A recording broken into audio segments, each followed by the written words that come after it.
Hi guys! Welcome back again to Dong Vlog! Guys, pasensya na guys ha kung wala akong na-upload na video. 2 days na ba? Sorry na! Kasi si Dong sobrang busy guys. So ngayong araw nga ay sobrang busy ko. So after ng work ko dyan, late ko nang nalaman na bukas pala ay close dahil holiday dito sa Germany, May 1, Labor Day. So, I think worldwide yan guys. So, maraming magproprotesta niyan sa mga iba't ibang panig ng mundo. So, ngayon guys, galing ako kanina sa supermarket, doon sa bilihan ko ng mga pork, butcher. Tama ba yun? Dito sa Germany. Metzgerei, dito sa Germany. Doon sa butcher ba, bumili ako ng pork at saka yung baka. Dahil guys, last time, hindi ko na vlog. My God! Sobrang dami nang bumili guys. Nang bininta ko na pares, yung kay Diwata, pares overload. So, sinubukan ko yung limpo or yung part ng tiyan ng baboy, inano ko siya ba? Pinakuluan ko, tapos after, parang lechon kawali. Tapos siniwa-hiwa ko, tapos meron akong binili na parang siyang chicharon bulaklak. Tapos nilagay ko sa bowl, tapos nilagyan ko ng sabaw ng beef. Ang daming bumili guys, nagustuhan nila. So ang ginawa ko guys, half na beef, half na pork. So, parang pinag-mix ba? Hindi naman sila nag-away. So yun, maraming bumili guys. Super. Maraming kumain doon. Kaya yun, daming nag-chat. Ano yun guys? Business. Hindi yun jowa. Charot. So, yun, gusto kong gawin ulit dahil marami ang hindi nakabili, hindi nakatikim. So ngayon, gagawin ko ulit, tapos dagdagan ko. So dagdagan ko na lang ng dalawang mino, igado at saka gulay, yung chop suey, kasi hindi pa ako makapagpinakbit dahil walang kalabasa. Kasi pag nagpinakbit ako guys, unang-una yung kalabasa, mapili ako sa kalabasa, dapat gusto ko yung malagkit para masarap siya. Tapos ngayon, after ko kanina sa butcher, ngayon, nung bumalik ako guys, pumunta na naman ako sa Asian store. Dahil kailangan ko to pang pansit. So, May 1 bukas, may party pala dito sa amin sa St. Winfred. May celebration ng May 5. Pero yung activity nila magsisimula sa May 1 hanggang May 5. So, bukas, mag-sponsor ako guys ng pansit. So, kaya bumili ako ng ganito, lulutuin ko. So, ang ihalo ko guys is shrimps. So, dapat hindi lang yung parati tayo yung tumatanggap. Dapat magbigay din tayo para doble din yung blessings na ibibigay ni Lord. Ganon yon. So, ayun. Dagdagan ko pa to ng gulay. Dapat maraming gulay guys para healthy. Yun. So, bumili din ako ng panglaing. So, ang mangyayari ngayon, i-prepare ko ang para sa pansit bukas. Tapos yung iba, yung pang-igado at saka pang pares ng Huwebes. Kasi bukas guys, after ko magpansit, aalis ako. Dahil tinatawagan ako ng mga kaibigan ko, yung taga Dusseldorf, sila Bridget at saka yung asawa niya, napapuntahin daw ako dahil mag-grilling. Kasi, sad sila pag wala ako doon. So, pupunta tayo bukas. So, ayan. Kaya ngayon, paghandaan ko para bukas, para pagbalik ko pala ng Huwebes, ng sobrang aga, diretso na ako duty. Tapos, after ng duty ko, diretso na magluto dahil merong liga. So, yun nga, di ba sabi ko, Huwebes may liga. So, medyo busy talaga ako. Tapos, pagka Saturday, grabe, ang dami kong appointment. Ang daming activity kasi. Pagka Saturday, may magpapaloto sa church, magpapaloto sila ng chop suey, good for 50 persons yata, or 70, nakalimutan ko. Titingnan ko pa yung convo namin. Tapos, yung pangalawa, si Team Blended magpapaluto ng pansit again dahil birthday ni Nathan. So guys, abangan nyo soon. Kumpleto na po, sana lang, ang Team Bilmani. Yun, makikita nyo na yan soon. So, parang paghandaan natin guys. So yun, excited si Dong. Marami kaming gagawin, may mga games daw. Yun yung mangyayari guys. Tapos pagka Sunday, yun yung malaking party na talaga na ika-30 anniversary ng Love Flux, kung saan si Dong ay member, choir yun guys. So 30 years anniversary nila. Grabe, ang tagal na pala, 30 years anniversary. So, yun, ang lulutuin ko niyan is igado. Special na yon, igado. Ang lulutuin ko, Sunday. Tapos mag-donate pala ako ng biko. Guys, oo. So, dalawa yung i-donate ko. Bukas, pansit. Tapos sa Sunday, biko. Hi guys! Welcome back again to Dong Vlogs. So for today's vlog, magpunta po tayo sa Dusseldorf. So ngayon ay May 1. So hindi sana ako magpunta guys dahil bukas pala may laro. So kailangan ko magluto. So ang problema guys, magtatampo sila pag hindi po tayo makapunta doon. So kailangan natin bisitahin na naman sila ngayon. Pero mamayang madaling araw guys, kailangan ko bumalik dahil may duty ako bukas. So ngayon May 1, alam naman nating lahat na worldwide yung holiday. So, Labor Day. So, ngayon, pinapunta ko nila JK, nila Bridget, dahil mag-grilling daw. Siguro, nagsimula na sila ngayon. So, hahabol na lang ako. So, estimated time na darating tayo doon is 3:00 ng hapon. Kaya, kung babalik ako agad mamaya, medyo nakakapagod. So, mamaya na lang tayo magbalik ng madaling araw tapos diretso na duty bukas. So ngayon po ay kasalukuyang nag-aantay po tayo ng train. So magdaan yung train 12:55. So meron pang I think 5 minutes para dumating yung train. Sana hindi siya ang tawag doon, hindi siya late ba? Kasi parating late lalo na pag weekend dahil maraming ginagawang mga construction ba? Kasi pag weekend or fire tag or yung holiday, yun yung nila, yun yung ginagawa nila ng ang daan ba, kinakalkal, baka nandito na, kaya may na nag-announce.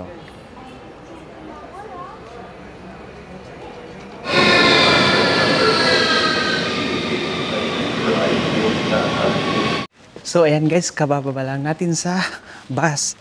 So ngayon, naglakad na po tayo. Malapit na kayo siguro mga 3 minutes. Nasa bahay na po tayo ng Zibert siblings.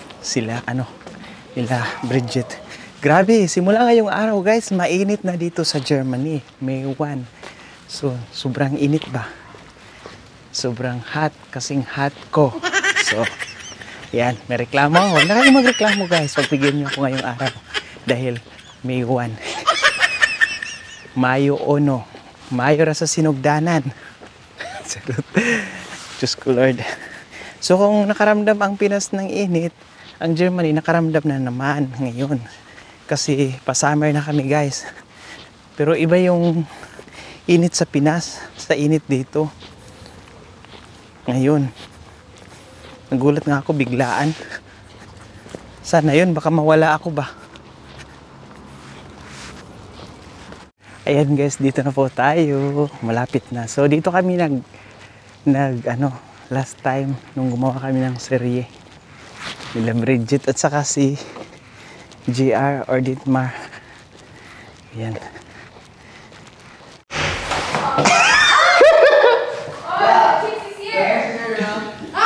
Hi! Hi, At!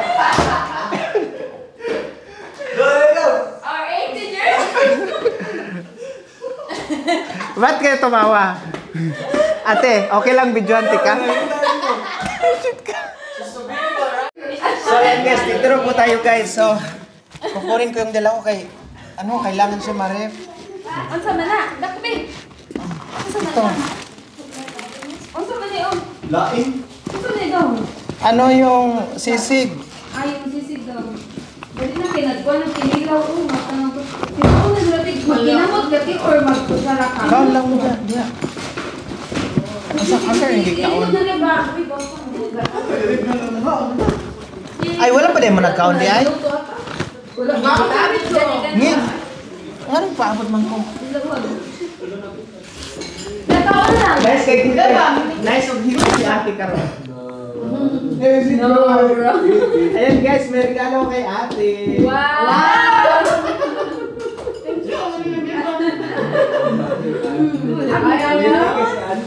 Thank you. Ano pa ba yun? Ang sa kumana. Ningon ko si Mana. Gila mo? Yeah, salamat ka. Ay, din man ka nga na ah. Wala. Hindi na kultiya. Gawa ko magluto. Oo, masyado ko gawa mo na. Kalimutan ko lang sa time. Basta manay mo dito. Meron pa isa.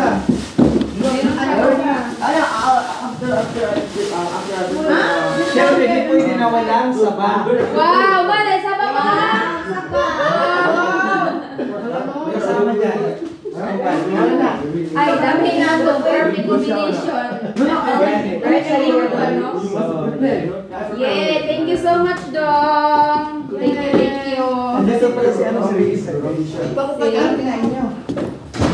Ano? Ito, tuna na kinilaw. May binignit din. Guys, may bisita sila guys. Dalawa. Para daw sa akin. Charot. Grabe na natuwa. Ayan guys, meron din sila bilo-bilo or binignit. Basta bilo-bilo or halo-halo. Halo-halo. So ang sarap ng ulam namin guys, meron din pala kakaubos lang. Meron Kinilaw na tuna. tuna na kinilaw. Tona na tinilaw. Tinilaw na. Masarap pala, no? Kinilan. Mas na ito Pero magkikinilaw. ang mas masarap yung malasugi. Ano yun? Sardinas. Yung pumunta kami sa inyo. Sardinas. Hi guys! Welcome back again to Dong Vlogs. Ayan guys, ngayong araw ay May 1. So, bagong araw, bagong buhay, at saka bagong pagsama-sama kasama ang ating dalawang kaibigan. So, ngayong araw pala guys, special dahil aside sa Labor Day, mayroon tayong dalawang kaibigan na ating interviewin. So, syempre kung napanood nyo yung previous vlog natin na in-interview natin ang The Siebert Siblings, ngayon na naman sila magjowa ang ating interviewin. Siguro naman napanood nyo yung aming drama serye na nasa YouTube channel ng The Siebert Siblings na si Jiki yung cameraman namin. So, hindi pa nakapanood, pwede nyong panoorin guys. So, ngayon, kumusta naman kayong dalawa? Nagulat si Jiki. So, unang-una, magpakilala ka sa ating viewers. Kasi parati kang nahagilap ng kamera sa mga vlog ko kayo, pero hindi pa nila nakilala talaga ang totoo niyong pangalan, sino kayo. Yan. Ako, totoo pa nga yun, JK lang, JK. JK. Yan. Ilang taon? 27. Anong kaso? Wala akong kaso. So, si JK at saka si Bridget, mag-asawa na merong dalawang anak. So, paano kayo nagkakilala? Yun yung tanong ng bayan. Wala, sa gym. Nag-gym ako, tapos dumating siya. Tapos yun na, doon na nag-start. Sa Pinas? O sa Pinas, oo, syempre. So, Kasi may friend siya na friend ko May din. kaibigan ako na kaibigan niya rin. So nung nag-gym kami, sabi ng kaibigan ko na may pupunta daw, ganun. lalaki, babae? Lalaki kaibigan yung mo? kaibigan ko. Pero hindi siya naging bridge ninyong dalawa? Hindi, hindi naman sa, syempre, siguro naging bridge, pero hindi naman siya ang ganun na, yung bridge talaga na, Oo. siya yung nag-aano sa amin, hindi naman ganun. So, nung dumating si Bridget, ano yung first attraction mo? Sabi ko, wow, ang ganda nito ah. Wow, Ivana. Hindi, seryoso. Huwag mo apakan niya yung hair ko. Hindi, seryoso. Oh. Tapos, ano agad yung naano sa isip mo? Yung first na ano mo, hindi mo ba naisip na, sana ito na talaga yung, sana single pa siya or sana siya na yung magiging Wala, forever di ko. ko na naisip. Basta na-attract mo sa kanya Di is ko na maganda naisip siya. yung single siya, ganun. Basta nung pagkatapos nun, yun na, tuloy-tuloy na yun. Kinuha mo agad yung number? Hindi pa naman dun sa hindi gym. pa? Oo, hindi pa. Hindi pa. Pero nung hindi ko alam kung yung gabi na ba yun o yung pangalawang gabi nag-bar kami tapos nandun sila. Saka ako Nandun Hindi din na yun. sila? the next day, saka ako kinuha yung Sa number. gym, walang niya. Doon ko kinuha yung Kasi number. nga, nung time na yun, nung nagkakilala kami, yung friend ko sabi niya na pupunta daw ako sa gym. sabi ko ayoko na kasi 10 PM naman yun. And then yung nanay ko din at that time is very strict siya pagdating ng mga gala-gala and makagala lang ako pag nandun yung kapatid ko. So sabi ko na ayoko pumunta dahil 10 PM na hindi na mapapayag yung nanay ko. Tapos yun, sinabi niya, sige na, pumunta ka, ganun-ganun. Ano, sabi ko, okay, pupunta ako. Pero kasama ko yung kapatid ko. Sino kapatid? Si GR. Si GR. Oo, siya yung nag-drive ng motor tapos ako yung angkas. Tapos Naging bodyguard. at that time, broken-hearted ako noon. And ayoko muna mag-entertain ng Pangilan yun? Naka-broken hearted sa'yo? Kasi nung relationship ko nun is parang wala siyang valid reason na maghiwalay kami. Ganun. Sino nakipaghiwalay? Siya. Hala? Kasi hindi ko basta yung Nakaka-insulto, no? Oo. Kung lalaki ang wala naman akong ginawa, nakipaghiwalay. oo. Tapos yung reason pa is, oh my God, grabe. Tapos yun, sabi ko na, okay, nagpakilala siya and then, sabi niya, JK, sabi ko na, okay, Bridget. Hindi ko kinuha yung kamay niya kasi ayaw ko pa nga nun and ayaw ko nang masaktan pa ulit kasi siya naman gwapo, maputi, ganon. Pero ayaw ko pa nga that time. So, yun. So, hindi niya alam na ikaw, noon, broken hearted? Nung nagpakilala siya? Nung kita namin first talaga. First namin kita. Actually, taga poblasyon siya, Talibon sa amin. Tapos ako naman sa Bagakay. Pero kasi hindi ko siya nakilala nun. Pero kasi hindi naman ako lumaki doon sa Meron pala akong story at that time. Nung bahay nila, sinabi ko talaga, kasi meron akong friend na pag pupunta ko sa bahay ng friend ko, madadaanan lang yung bahay nila. And sinabi ko talaga, kasi may lalaki doon, pero hindi siya yung nakita ko at that time. Sinabi ko talaga, yan na lalaki na yan is majujowa ko talaga yan and mapapasukan ko talaga yung bahay na yun. And guess what? Naging naging true talaga. Sinabi ko talaga sa isip ko na maging jowa ko yung lalaki yan. Pero hindi siya nun. May lalaki siya na nakadala ng aso. Iwan ko, hindi, sabi niya, wala naman daw silang aso at that time. So yun, and sinabi ko yung bahay na yan, mapasukan ko talaga yung bahay na yan. Tapos hindi ko talaga yung wish, ay hindi naman siya wish, parang inano ko lang sa ko isip ko ba na mapuntahan ko yung bahay na yun. Tapos yun, So hanggang sa nagkakilala kayo, unti-unti na nawala yung broken hearted mo noon nang nagpakilala na si... Madali lang naman ako mag-move on. Actually, JK. one day. Hindi, ganun naman talaga. Pag halimbawa, galing ka sa broken hearted tapos merong ibang lalaki na or kaibigan na nagpasaya sa'yo. So sila yung magiging way na mawala yung mo, may pasantabi mo muna yung problema mo. Yun. Tapos hanggang sa, narinig ko, kinuhan niya yung number mo. Saan yun? Sa bar nga. Kinuha ko yung number niya nung nagkita kami bar. ng pangalawang beses. Pangalawang beses. Pero sa time na yun, wala kang jowa? Or broken hearted ka din? Wala akong jowa. Dumaan ka sa broken hearted? Hindi. Di ako dumaan sa broken hearted pero galing sa hiwalayan, pero hindi ako na broken hearted. Kasi So sa time pala na yun, both kayo pala, ikaw broken hearted tapos si JK walang jowa. Grabe, no? Sana nandun din ako noon. Sana nag-gym ako noon, no? Tapos may story pala yung pag-ask niya ng number kasi nag-ask siya ng number sa akin doon at that time. And then sinabi niya na pwede ko ba ma-ask yung, akala ko naman joke kasi ako lang tupat niya naman i-ask yung number ko tapos ganun and sabi niya okay, ibigay ko sa yung number ko tapos yun, niring niya para daw ma-save sa phone ko. Hindi nag-ring yung phone ko kasi binigay ko yung mali, di ba? Sakto ba? Pero technique na yun para makita niya kung totoo talaga yung binigay mong number. Kasi kahit na gwapo siya, may sasakyan siya or whatsoever or ano yung may iniisip ng tao, hindi naman ako doon nagbase, no? Tama. Yung siyempre pag matagal na kayong nagsasama, ma-fall ka talaga and then doon sinabi ko okay siguro na binigay ko sa iyo yung wrong number pero intention ko talaga na wrong number yung binigay ko. Tapos yun, binigay ko sa kanya yung phone number ko and then yun, nag-ring yung phone ko and then yun, doon na nag-start. What if wrong number yung binigay mo?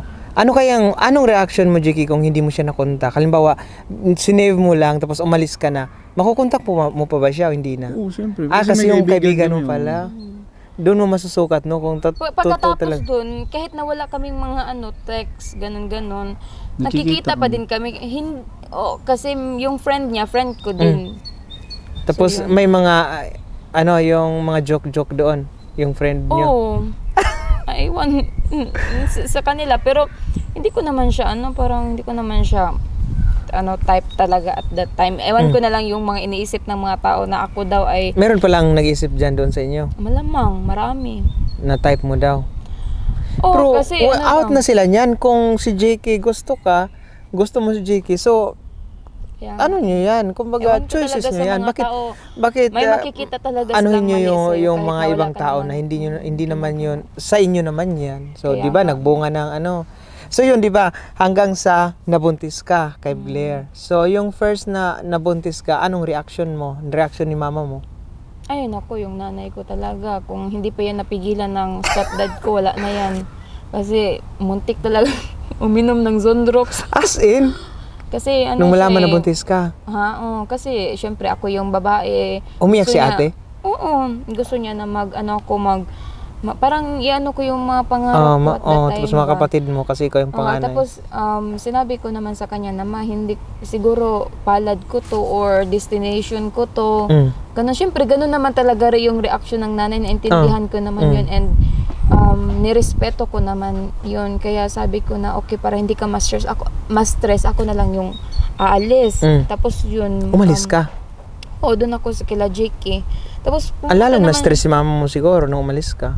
Kesa naman nandun ako, baka ako yung tapos di ba? buntis ka, no? Buntis. Kahit na ako nun, sobrang bata ko pa, inisip ko talaga na blessing yung bata. Kahit na, Oo. hindi, alam mo ba dong, hindi ko talaga naisip na magpakatatay siya sa anak niya. Kasi nga, 1 month lang kami, and hindi ko siya masyadong kilala, and hindi pa niya ako masyadong kilala, and parang yung relationship namin is hindi naman ganun ka-seryoso kasi nga hindi kami palaging nakikita kasi sa Cebu siya, sometimes sa Manila, tapos ako nag-aaral, ganun. So parang May yung mga relationship- shooting siya no sa Manila. Tapos kahit saan Ay, siya hindi pala napunta, laro ng basketball. or kahit saan siya magpunta. Tapos parang hindi nga, I mean, magkajowa kami pero yung relationship namin is parang lang normal na magjowa, hindi talaga yung very serious. Hindi ka And then, laging hindi ko inisip. hindi ka nagsiselos no kasi dumaan ka sa siguro inisip mo bahala ka diyan kung ano ka. Ako pag nasa relationship ako doon, may trust talaga ako sa isang tao. Kahit na gagawin mo yan o hindi, basta lang yung loyal ka din sa akin ba, or yung respeto, yung ibalik mo sa akin, wala naman akong problema doon. Kaya yun, sinabi ko talaga, Lord, ito na siguro yung start ng ng buhay ko na ganun. Pero thankful naman ako kasi nagpakatatay siya, and hindi ko talaga in-expect na dadating kami dito kasi nga yun nga, nag-start kami sa 1 month Ikaw ang gumawa ng lahat, relationship. no? Oo. Tapos hindi ko alam na seryoso siya o ganun. Ay, seryoso pala siya. Hindi. Pero napakaswerte mo dahil ang napili mong naging husband si JK na Sobra. handang panagutan kung ano man yung Kahit na meron kaming no? pinagdaanan na syempre every naman normal tao lang man may, yun, oo. lalo na sa relationship may pagdadaanan sila, and very thankful naman ako kasi hindi siya sumuko kahit na sobrang parang may trauma ako ganun ba sa mga nangyari, pero hindi niya ako sinukuan, and which is doon ako nabilib sa kanya. At ikaw naman JK, anong reaction mo nung nabuntis si Bridget at saka si mama mo? Anong mga pinakaunang reaction mo? Umiyak ako kasi masaya ako. Hindi ako umiyak na Sa kay Bridget, umiyak yung mama niya dahil sa lungkot, sa nangyari sa'yo, Ako, saya. Masaya. Kasi Pati nanay ko, kasi ako lang mag-isa eh. pinaghandaan nyo na talaga, kumbaga, ready ka Hindi na sa naman sa pinaghandaan, pero ready ka na ako sa kung ano man responsibilidad, mangyari, oo. Sure na day ko na Yun. po to. Kaya nga, pinatato ka na eh. Yun pala. Hanggang sa, kailan lang kayo dumating dito sa Germany? Sila matagal na. Ako noong 2021. 2021. Kumbaga, ikaw yung lahat na nag-process pati sa mga kapatid mo bago kayo nagsimula dito. Oo. Ako talaga, pero yung gasto sa nanay at sa katatay ko. Ako talaga kasi, oh my God, rain or shine talaga tayo dito. No? So, ayun. So, yun. yun nga, ako lahat ng kasi iniisip ko din yung future ng mga kapatid ko and lalo na kami na alam mo naman na maganda sa Pilipinas pero yung future, yung mga yung mga health insurance is sa Yun lang, Pilipinas no? wala talaga Wala. dun, parang sobrang mahal. Kasi guys, kung tutuusin, ito si JK, pwede na nila magstay sa Pinas kung gustuhin lang nila. Pero gusto talaga ni JK na dito siya sumama kay Bridget kasi nga yung dito sa Germany ba, yung syempre iba sa Pinas, iba dito yung mga yung lifestyle at saka yung kaka-explain lang ni Bridget yung yung insurance pala namin tinatawag Krankenversicherung, iba dito, iba sa Pinas. So covered lahat. Pero kung tutuusin talaga, kung gusto nila manirahan sa Pinas, walang problema talaga. Pero sa ngayon, gusto talaga muna nila na dito muna sila sa Germany kasi gusto nila marami pa silang mga gustong mga adventure na gustong gawin para sa kanilang dalawang anak. So, sa ngayon pala, anong pinagkakaabalahan ninyo? Honestly, nag-try ako mag-work. Oh. First tour ko talaga. Sinubukan ko. Kasi, wala yung sa Pilipinas lang yun. Yung dito, iba naman dito. Kaya, kung ano dito, inadapt ko. Nag-try ako mag-work. Oo. Nag-workout naman. Nag-work ako ngayon. Oo. Nag-work naman. Oh, ayan. Nagtrabaho sila dalawa ngayon. So, yung bata, sinong nagbantay? Yung bata sa nanay ko. Si Lucas. Pero Tapos may si Lucas sa Desman sa meron na siyang area Tagismuta. Tagismuta. Yung parang Oo. ba yun? Yung ilagay lang siya Daycare, doon. ganun, Sa kindergarten din. Pero doon lang siya sa mga kagaya niya na may nag-aalaga na yun. nag-aalaga na iba man sila Blair, di ba? Yeah. Si Lucas doon siya nabilong sa 0 to 3. 0 to 3. 0 to May kita naman na mag-accept Oh, ng ganun. 2 pero 0 to 3 talaga. yun. Yun dito guys sa Germany. Kasi si ate pala nag-aral, no? Nag-aral siya ngayon ng language kasi boring siya sa bahay. Yun. So yun yung pinagkaabalahan nila ngayon sa ngayon. So anong future ninyo ngayon? May future ba kayo? Charot. So anong balak? So syempre, kailan yung kasal? Actually, yung kasal namin is plano talaga namin this year sa Denmark. Denmark? Denmark. Maganda rin. Oo, kasi Hindi, easy lang doon. dapat talaga, matagal na kaming kasal. Kaso nung umuwi si Bridget ng Pilipinas, madami requirements na hinihingi. Galing sa magulang niya. Yung magulang niya nandito. Kaya, hindi kami natuloy nun. Pero soon, maano na talaga yan. Pag Pero hindi maging kami pwede magpakasal pa doon sa Pilipinas kasi nga yung requirements na need pa namin pumunta ng Berlin. So sabi ko, why not sa Denmark na lang kami? Denmark, parang madali na drive-thru lang. lang naman na kasal. Sila Steph, doon sila kinasal. This year sana kaso may plan kami na uuwi sa Philippines kasi yung yung nanay niya gusto nang makita yung bata. So speaking of nanay niya, i-shoutout mo pala yung mama mo kasi baka mapanood niya to at ang interview. Sina? Nanay. Yung taga Bohol. Sina? Sina kasi umano na yung ulan. Shout out sa aming mother there dyan nga si Mami Linley. Yan sa mga Ay, taga sino ba Bohol, ni Mami Lin? taga Cebu. Asan yung sa inyo? Talibon? Sa Talibon, Bagakay. Ayan, Bagakay. So yun. So maraming salamat po sa inyong bakit ako nagpo?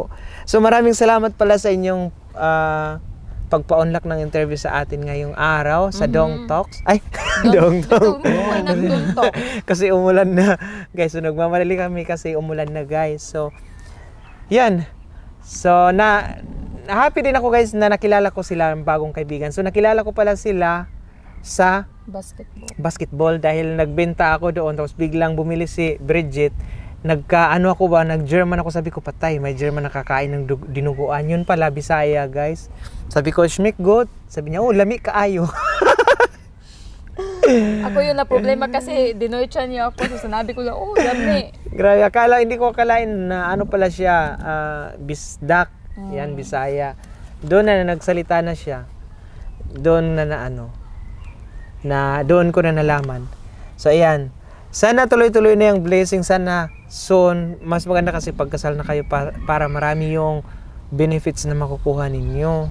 Lalo sa tax. Sa tax, malaki yun. Sa mga ano din, mga first yearong. Yun. Ayan guys, dito po magtatapos ang aming interview ngayong araw. So maraming salamat sa inyong pagpa-unlock ng interview sa akin, no? Sana maging okay, maging successful yung mga plano ninyo sa buhay at sa inyong pamilya. Ayan. Sana nga. Thank you so much. Thank you, Dong. Ay, ganun pala.